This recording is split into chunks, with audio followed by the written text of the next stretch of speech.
Bonjour à tous. Aujourd'hui, on va parler sur Garm. Vous devez me poser la question, qu'est-ce que c'est? En fait, Garm, c'est un loup géant, terrifiant, un peu. Et lui, on le rencontre dans God of War Ragnarok. Pour ceux qui savent ce que c'est comme jeu, vous savez à quoi je parle. On le voit d'abord emprisonné et ensuite on se bat contre lui. Et c'est justement aujourd'hui que je vais parler sur ce loup gigantesque.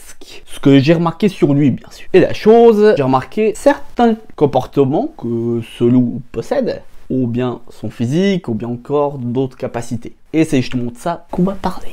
Je vais vous parler sur les informations les plus marquantes chez Garm, à la fois dans la fiction et dans la science, pour ensuite l'analyser et de voir un peu son point de réalisme, pour savoir si c'est vrai ou faux sur certaines des recherches que j'ai fait, parce que j'ai fait des recherches de mon côté, donc j'ai pris la partie fiction, donc j'ai analysé l'animal dans la fiction, et puis des choses que j'ai remarquées chez lui pour la science, donc tout ce qui est la zoologie, la paléontologie, je vais utiliser ces matières pour mieux l'analyser, comme ça il y a un côté scientifique derrière.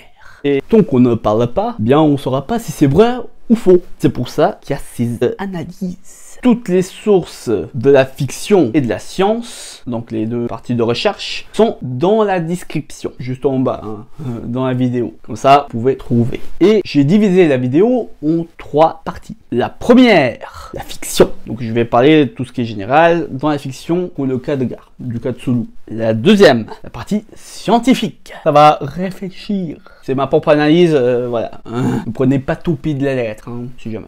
C'est juste ça. Et n'hésitez pas non plus à commenter dans chaque vidéo sur ce que vous aurez pensé, ce que vous avez trouvé, ou comment vous aurez expliqué. Donc ça, il faut pas hésiter. La première, la fiction. Je vais analyser tout ce qui est dans la fiction au rapport avec Garm. Deuxième, sur la science. Donc il y aura un peu tout. Il y aura à la fois de la paléontologie et de la zoologie, si jamais. Donc ça va être génial. Et puis, on a la troisième, l'analyse. Donc il y a la partie où il y a à la fois la fiction et la science et on les conjoint ensemble. Donc il y a une case, j'ai fait une case comme ça, il y a la partie fiction, la partie scientifique. Après il y a une ligne qui sert à savoir les sujets. Du coup, il faut suivre un peu ça dans la tête. Mais peut-être je vais monter aussi, mais ça on verra. Je vais faire l'épisode en 3 parties. Donc je vais analyser à la fois la partie fiction et scientifique. Pour ensuite les combiner les deux pour voir si c'est vrai ou pas. Et c'est là qu'il y aura le point de réalisme de la créature. Mais c'est ma propre analyse, mes observations, mes recherches à partir sur internet. Donc commentez pour avoir votre propre avis ou peut-être faites aussi des recherches là-dessus aussi, dans les deux parties, hein, comme moi. Du coup, ne prenez pas tout pied de la lettre que je vais vous dire. Mais dans la partie scientifique, oui, parce que j'ai cherché. Dans la partie fiction, voilà, il faut être un peu, comment dire, neutre. Voilà, neutre. Donc c'est ça un peu l'idée de ce nouveau concept de vidéo. Et cette vidéo n'est pas complètement scientifique, c'est un petit peu scientifique avec une touche d'humour bien sûr, comme dans toute ma chaîne vidéo. Voilà, c'est un peu ça. Rappelez-vous, ça reste de la fiction, hein. Et de toute façon, c'est juste une façon pour s'amuser avec de la science. Mettez-moi un commentaire à chaque fin de vidéo. Comme ça, j'aurai d'autres visions, d'autres regards. Ou peut-être qu'il y a eu des choses que je n'ai pas remarquées. Donc n'hésitez pas à me faire savoir aussi, hein. N'hésitez pas à me faire signaler si j'ai fait quelques erreurs avec bienveillance. C'est parti!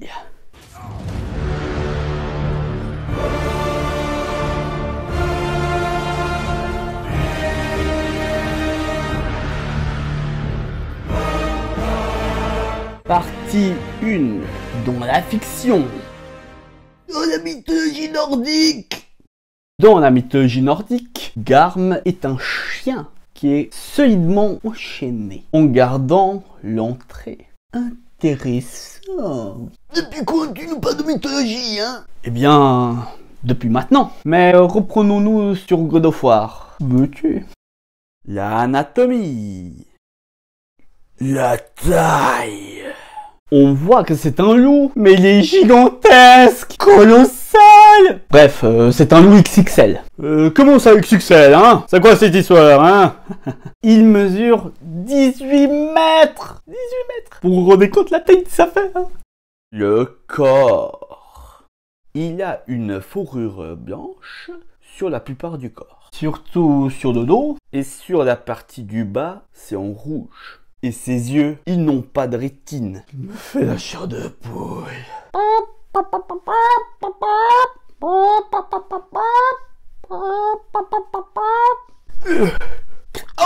ça suffit la peu qui mouille. Ses pouvoirs et les capacités. Garm a des pouvoirs de ouf, comme par exemple la capacité de créer des failles interdimensionnelles. Ce sont des déchirures entre les royaumes, quand il creuse l'espace et le temps, de toutes les dimensions. Oh nom de Dieu! Il a des pouvoirs de cryokinésie. C'est de la glace, si vous préférez, comme par exemple des ondes de choc glacées en faisant jaillir de la glace du sol, en le pétinant avec ses pattes, de lancer ou de cracher de la glace avec sa mâchoire. Brrr, il fait froid ici, ouf, imaginez même pas.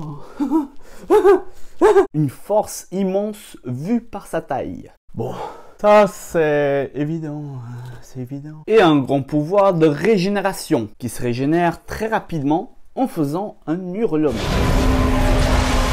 Je crois que je vais me barrer, oui, je vais me barrer. Hop, hop, hop, hop, hop, hop.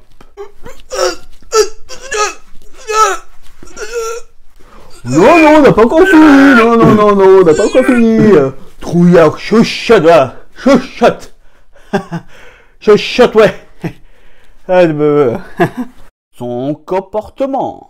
Il a un comportement sauvage, imprévisible, agité, actif et méfiant. Il attaque uniquement quand ils se sont menacés. Dans le jeu, on le croise 2 fois. La première rencontre, il a été libéré. Et la deuxième rencontre, Atreus a tenté de l'apprivoiser, mais ça n'a pas marché. Et il nous attaque pas pendant ces 2 rencontres. Il ressent même la douleur. C'est comme un vrai loup après tout. Quand il se fait attaquer, il utilise ses pouvoirs surpuissants et de ses capacités naturelles, comme par exemple faire des coups de croc et des morsures puissantes. Ses sons. Garm fait les mêmes sons que les loups normaux. Durée de vie. Ce loup est immortel! Immortel! Il était prisonnier pendant des siècles dans le jeu que j'ai joué moi-même. Ce loup a été vaincu 2 fois. Il a un pouvoir de régénération en faisant un hurlement. On est foutu. Bon, c'est fini pour la première partie de l'épisode sur Garm, le loup géant de God of War Ragnarok. J'espère que ça vous a plu cette vidéo. Je vais faire la deuxième et la troisième partie. La deuxième, ça sera la partie scientifique, avec plein de détails et tout, avec des vrais loups, etc. Les comportements, comparé avec Garm. Et puis la troisième, voilà, ça sera sur l'analyse entre la fiction et la science. Et on analyse tout ça ensemble pour voir qu'est-ce qui est vrai, pas vrai, qu'est-ce que ça me convient ou pas.